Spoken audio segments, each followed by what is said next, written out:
गांधीनगर भाजी मंडईत 100 वर्षापासून उभं असलेलं भलं मोठं लिंबाचं झाड अचानक तोडण्यात आलंय।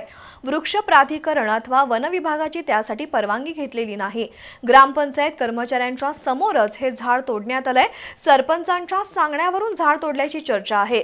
वृक्ष तोडीला जबाबदार धरून गांधीनगरच्या सरपंचांवर कारवाई करण्याची मागणी होत आहे। करवीर तालुक्यातील गांधीनगर इथल्या भाजी मंडईत 100 वर्षांपासून लिंबाचे भले मोठे झाड होते।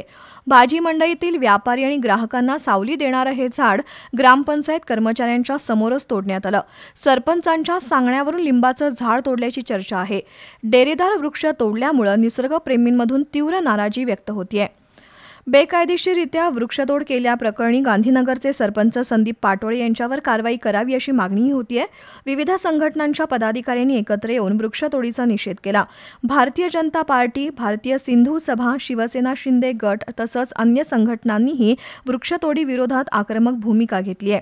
भाजी विक्रेत्या संघटनेच्या अध्यक्षा वंदना संताजी, कल्पना पाटील, संग्राम कांबळे, बंडू सुंदराणी, ग्रामपंचायत सदस्य रितू लालवाणी, रवी मलानी, मनोज बचवानी, सुनील निरंकारी, अमित बटेजा, विनोद कुकरेजा उपस्थित होते।